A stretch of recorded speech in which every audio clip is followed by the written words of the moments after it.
हो गए ना पहुंच। चलो थैंक यू हेल्प करने के लिए। यूट्यूब एक ऐसा प्लेटफॉर्म है जहाँ पे लोग क्रिएटिविटी डालते हैं, लोग हंसाते हैं। मैं भी ऐसे ही करता हूँ। मेरे बहुत सारे व्लॉग्स रहते हैं, जो डेली व्लॉग्स हैं, वो हंसाते हैं तुम लोगों को। लेकिन आज का ये व्लॉग ऐसा होने वाला है, ये बहुत सीरियस इशू पे मैं बात करना चाहता हूँ। ये व्लॉग हंसी का नहीं है। अपने घर पहुंच गए ठीक ठाक से? हाँ मैं घर हूँ ठीक है।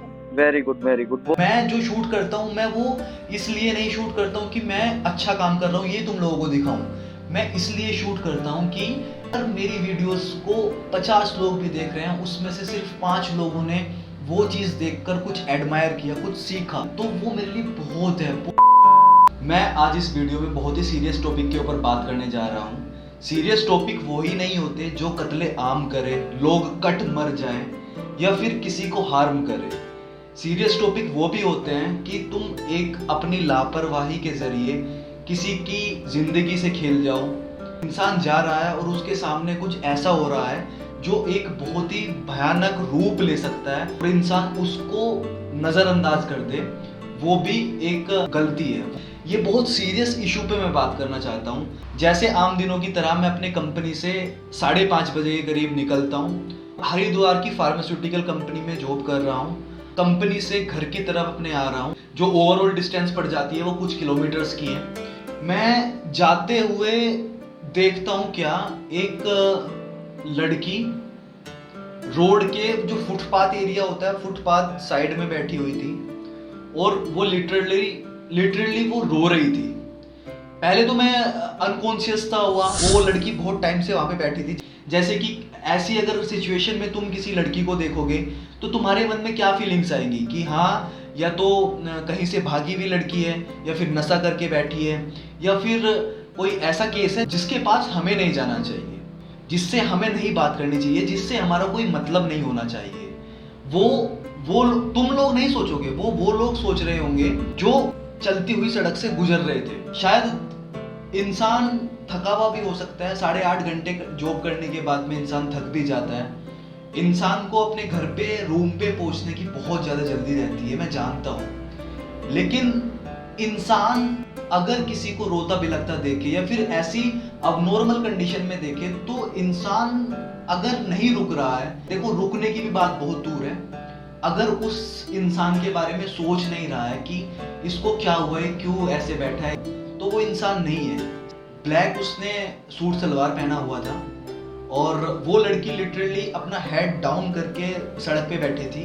तो एक बार को तो मुझे भी हुआ कि यार कोई ऐसा वैसा केस ना हो या फिर नशे में ना बैठी हो, क्योंकि इंडस्ट्रियल एरिया में ऐसे केसेस हो जाते हैं। मैं उस चीज को इग्नोर करते हुए नॉर्मल लोगों की तरह आगे बढ़ गया। लेकिन मुझे एक आगे बढ़ते हुए मुझे वो महसूस नहीं हुआ, वो मेरे मन ने गवाही नहीं दी कि हाँ शुभम तू आगे चला जा।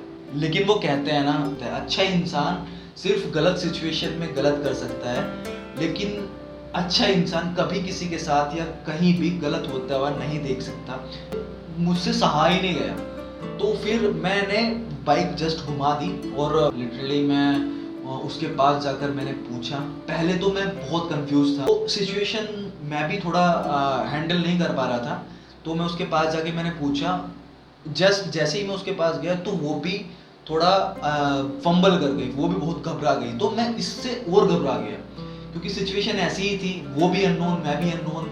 उसका एक अपीयरेंस भी ऐसा हो रहा था, वो बहुत, उसके बाल भी आगे आगे पड़े, बाल बिखरे हुए थे, सूट थोड़ा थोड़ा गंदा हो रखा था, घुटने में मिट्टी लगी हुई थी। तो मैंने वो सब चीज़ इग्नोर करते हुए पूछा कि क्या हुआ, तू कहाँ से है, इस तरीके से रोड के साइड में क्यों बैठी है। तो उसने बोला कि इस तरीके से मैं यहाँ पे बैठी हूँ, मैं सुबह ही आज आ गई थी यहाँ पे सिडकुल एरिया में। सिडकुल में एग्जैक्टली जो सिचुएशन है वो सिडकुल की है। तो मैं यहाँ पे आ गई थी, अपने भाई के साथ आई थी और मेरा भाई मुझे यहाँ पे छोड़कर चला गया, या फिर उसने साफ ऐसे बोला कि चला गया, छोड़कर चला गया। उसने कंडीशन नहीं बताई कि क्या हुआ था, कैसे हुआ था। मैंने पूछा भी कि क्या हुआ था, ऐसा क्या हुआ जो तेरा भाई यहाँ पे छोड़कर चला गया। तो वो बहुत ही ज़्यादा अनकॉन्शियस वाली सिचुएशन में थी। मुझे खुद नहीं समझ में आ रहा था कि मैं उससे क्या बात करूँ, क्या पूछूँ, किस तरीके से इसकी हेल्प करूँ। तो फिर मैंने उससे कहा कि मैं तेरी क्या हेल्प कर सकता हूँ। तो फिर वो कहती है कि मुझे भैया एक कॉल करने दो, मैं अपने भैया पे फ़ोन कर लूँगी। तो मैंने उसको फ़ोन ऑफर कर दिया अपना। इवन देखो आज के टाइम में ना तुम्हारा माइंड इस तरीके की न्यूज़ सुन के, इस तरीके के एक्सीडेंट सुन के इतना ज़्यादा उस वाली सिचुएशन को पैदा कर देता है। जब मैंने उसको फ़ोन दिया ना कि चल ठीक है कॉल कर ले, उसकी सिचुएशन बेकार थी, उसका हाल बहुत बुरा हो रखा था, लेकिन फिर भी मैं झूठ नहीं बोलता हूँ। व्लॉग चैनल पे तो अपने में कभी झूठ बोलूँगा भी नहीं। तो मुझे उसको फ़ोन देते हुए भी ये डर हो रहा था कि शायद फ़ोन ना लेके भाग जाए, क्योंकि इंसान का माइंडसेट ऐसा हो चुका है। अच्छा इंसान भी आज के टाइम में भलाई करते हुए, किसी का काम अच्छा करते हुए 10 बार सोचता है। तो अपार्ट फ्रॉम दिस मैंने उसको फ़ोन दिया, अपने भाई पे बात कर ले, तो उसने अपने भाई से बात की। तो एक बार में तो उसका नंबर नहीं लग रहा था, उसके भाई का नहीं लग रहा था। तो फिर मैंने फ़ोन कट करके मैंने पूछा क्या हुआ है, कैसे तुम लोग आए थे? तो वो बोलते कि हम लोग सुबह यहाँ पे आ चुके थे। फिर मैंने कहा फिर उसके बाद तुम लोग क्या किया? उसने कहा कि हम लोग यहाँ पे नौकरी ढूंढ रहे हैं, पिछले 2 घंटे से मैं यहाँ पे बैठी हूँ। इमेजिन करो, सुनसान रोड, ना ही कोई बगल में, ना ही कोई ऐसे है, सिर्फ लोग जा रहे हैं उसको इग्नोर करते हुए। तो उसके मन पे क्या ही बीत रही होगी।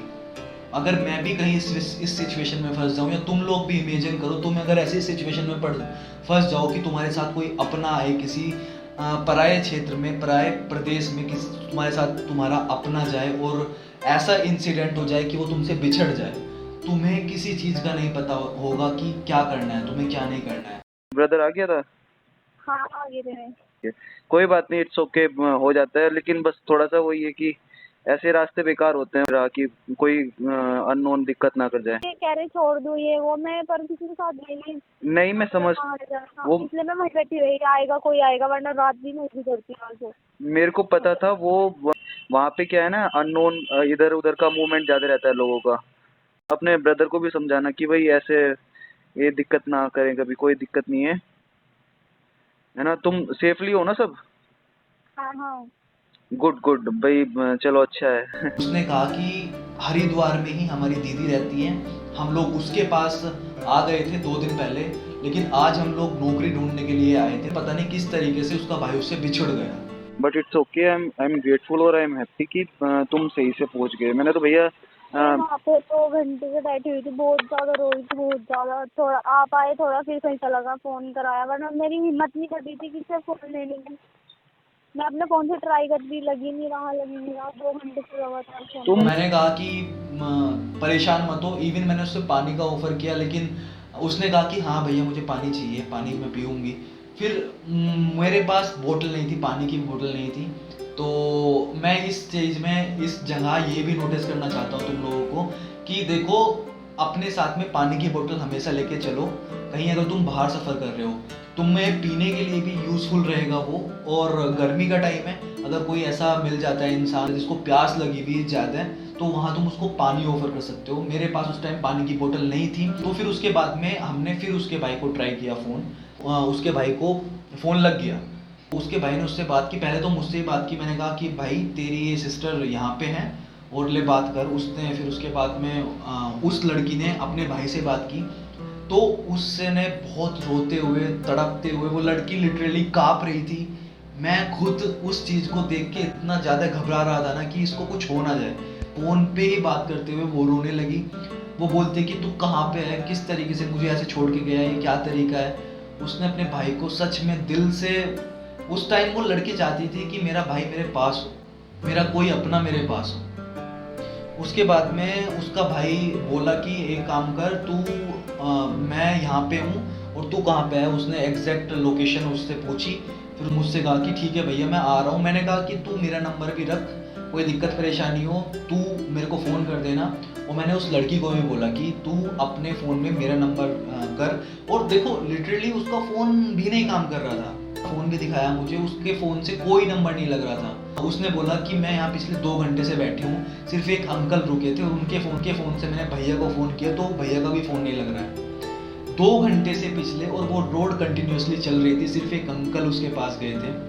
देखो मैं ये नहीं कह रहा हूँ कि लोग बिल्कुल बुरे हो चुके हैं, मैं ये नहीं कह रहा हूँ कि समाज बिल्कुल गंदा हो चुका है, मैं ये नहीं कह रहा हूँ कि लोगों के मन में डर है, कोई ऐसे परेशान मिले, कोई ऐसे अनकॉन्शियस सा दिखे तो उसके पास जाके कम से कम वो तुम्हें कुछ नहीं करेगा यार। चलती हुई देखो, मैं ये नहीं कह रहा हूँ कि तुम कहीं जंगल में जा रहे हो, सुनसान रास्ते पे जा रहे हो, ऐसे तुम्हें रोड साइड कोई ऐसे अलग आदमी मिल गया सुनसान एरिया में, तो तुम्हें बिल्कुल नहीं, मैं बिल्कुल कह, तुम अपनी बाइक को मत रोको, मत देखो। इवन मैं तो इतना पागल हूँ, मैं कभी कभी ऐसा भी कर देता हूँ, नहर की पटरी पर जब जाया रहता हूँ तो कोई बीच रास्ते में अंधेरे में कोई मुझसे लिफ्ट मांगता है तो मैं तभी भी रोक देता हूँ बाइक और उसको ऐसे ही उसके एरिया तक पहुँचाता हूँ।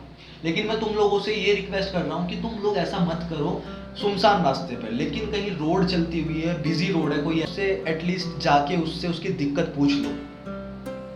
अब मैं उसके पास नहीं जाता तो वो लड़की 5:30, मैं उससे 6:15 बजे के करीब बात कर रहा था और 6:15 के बाद में सिर्फ 1.5 घंटे बाद दिन छिप जाता है। उसके पास जो फ़ोन था वो एंगेज जा रहा था, वो काम नहीं कर रहा था, वो लड़की के पास कोई रुक नहीं रहा था, वो लड़की चलने लायक नहीं थी, वो लड़की सिर्फ हेड डाउन करके अनकॉन्शियस वाली हालत में बैठी थी। अगर मैं उसके पास नहीं जाता शायद बेहोश हो जाती, शायद उसके साथ कुछ गलत हो जाता। फ़ोन किया, तुम्हारे भाई पे फ़ोन किया, मैंने कहा भाई तो कुछ भी कर, कैसे भी कर, कोई दिक्कत परेशानी हो तो मेरे को बता, पैसे वैसे की लोड़ हो तो मेरे को बता, तू वहाँ पे पहुँच उसके पास में, वो परेशान हो रही है ना। कोई भी देखो, अगर तुम वहाँ पे ऐसे जगह बैठे होते जहाँ पे कोई दिक्कत ना थी तो मैं तुम्हारे पास ना आता। लेकिन मुझे लगा कि यार ये लड़की दिक्कत में फंस जाएगी और शाम का टाइम होने वाला था और 1-1.5 घंटे में दिन छिप जाता है।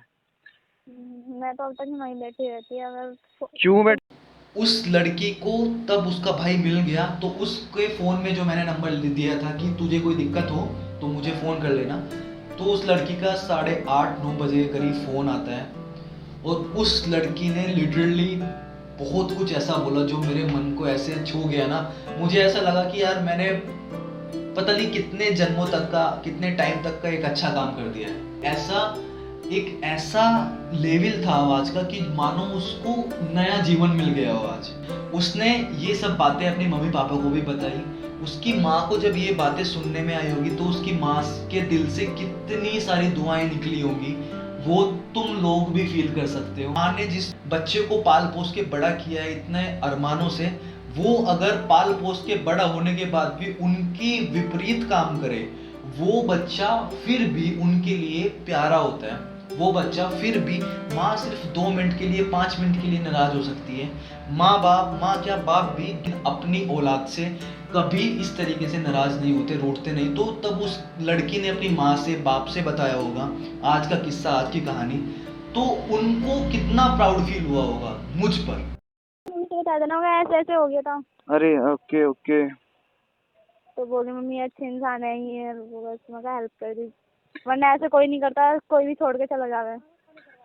देखो, किसी की हेल्प करने के लिए ये ज़रूरी नहीं है कि तुम्हारे पास बैंक बैलेंस हो। अच्छा काम अच्छी नीयत से होता है। तुम्हारी नीयत अच्छी होती है ना तो अच्छा काम तुमसे हो जाएगा और वो अच्छा काम एक ऐसा तुम कर जाओगे कि तुम अपने आप को प्राउड फील करोगे। तो मैं हर एक चीज़ कैप्चर कर लेता हूँ, हर एक चीज़ व्लॉग्स में डाल देता हूँ लेकिन मुझे पता है ये मैं वीडियो अगर रिकॉर्ड कर लेता तो शायद मेरे चैनल पे इस व्लॉग में अच्छे व्यूज़ आ जाते। लेकिन मैं चीज़ को अपने माइंड सेट में बिल्कुल ना लेके परमानेंटली मेरा दिमाग उसकी हेल्प करने में लगा है और मैं ये चीज़ कर भी देता, क्योंकि मैं जो शूट करता हूँ मैं वो इसलिए नहीं शूट करता हूँ कि मैं अच्छा काम कर रहा हूँ ये तुम लोगों को दिखाऊं। मैं इसलिए शूट करता हूँ कि तुम लोग, अगर मेरी वीडियोस को 50 लोग भी देख रहे हैं, उसमें से सिर्फ 5 लोगों ने वो चीज़ देखकर कुछ एडमायर किया, कुछ सीखा, बहुत बड़ी कीमत है मुझे वो। मैं इस ब्लॉग में, इस वीडियो में ये भी बता देना चाहता हूँ कि आगे से जहाँ जैसे मुझसे हो पाएगा, बन पाएगा, मैं बनाऊंगा। मैं बिल्कुल भी फिक्र नहीं करता हूँ किसी भी एक ओपिनियन की, गंदे ओपिनियन की। मैं सिर्फ अच्छे से अपना काम करूंगा, अच्छे से तुम लोगों को जागरूक करूंगा कि इस तरीके से अगर तुम लोग करो तो तुम्हें अच्छा फील हो सकता है। इस वीडियो को प्लीज़ उन लोगों के साथ शेयर करो जो लोग डेली बाहर रहते हैं, डेली बाहर कुछ करने जाते हैं, कुछ काम करने जाते हैं, या फिर तुम्हें कुछ भी ऐसा एबनॉर्मल दिखे, कोई भी इंसान परेशान दिखे, उसकी तुरंत हेल्प करो। शायद वो सच में परेशान हो और तुम लोगों की एक हेल्प से किसी की लाइफ बच जाए। अगर ये वीडियो तुम्हें पसंद आई हो तो प्लीज़ अपना फेवरेट पार्ट कमेंट कर ज़रूर बताएं।